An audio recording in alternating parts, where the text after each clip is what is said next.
It is time that we up level. It's time that we level up our show of force.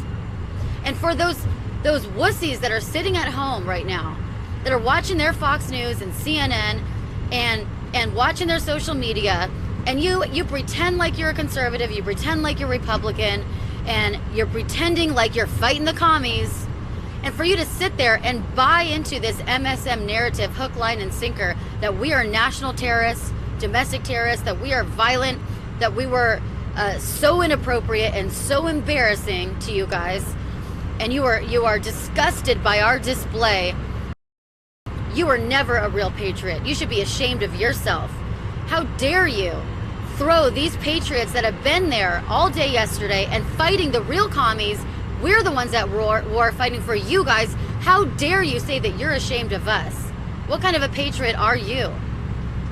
You're no patriot if you're so quick to throw your fellow patriots under the bus for actually going to war and doing the dirty work that you won't do because you're sitting at home comfortable on your couch reading the MSM and buying into their narrative, and you're disgusted by us. We're disgusted by you.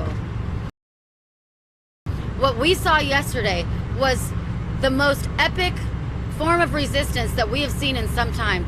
This was the spirit of 1776 emanating from all of us, every fiber of our beings. It was this true spirit of resistance, not these people that go to these ridiculous rallies over and over every weekend, honking their horns, waving their American flags. I mean, that's great, but you pretend that you're fighting the commies, that you pretend you're 1776. But you are not 1776 if you're not willing to put yourself at risk and do what we did yesterday. You're just all talk and no walk. This had to be done.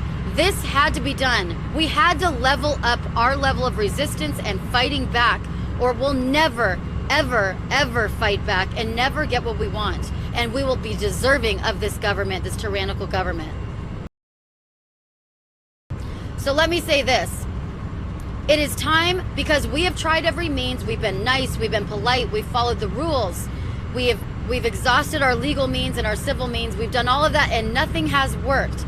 So it is time to show us a show of force.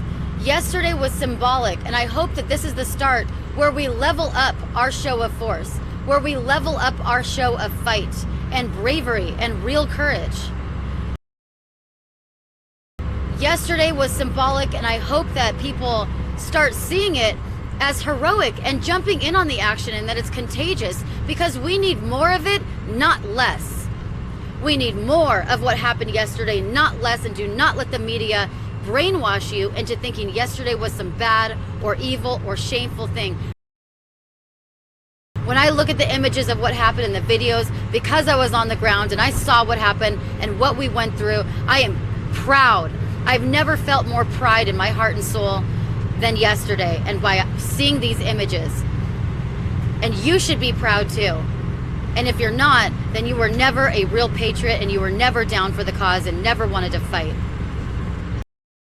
No one should be ashamed at what happened, and no one should also be blaming Antifa for what happened. American patriots did this, and it's a good thing. It's not a bad thing. This plan was cooked up. I mean, obviously all the markings of a trap, of a false flag. A lot of us fell for it. We thought it was innocent. We went there. We wanted to, fight for our President Trump and put pressure on them for the vote. But now they're using this as, okay, everyone who's a Trump supporter, anyone who's a conservative, anyone who has any ties to the NRA or any guns rights group, for God's sakes, is going to be branded a domestic terrorist. And that gives them free reign to punish us however they see fit. And that's the terrifying thing. However they see fit. Ban us from free speech platforms, ban us from polite society, fire us, imprison us, lock us up and throw away the key. I mean, that's what they're doing right now, and it's terrifying. And the worst part about it is our fellow Americans are so indoctrinated by this that they're cheering it on. They're cheering on us losing our jobs or getting thrown in prison because, of course, we're domestic terrorists and we're violent. So, of course, they should cheer that on. I mean, it's dangerous at this point, Pete. It's unbelievable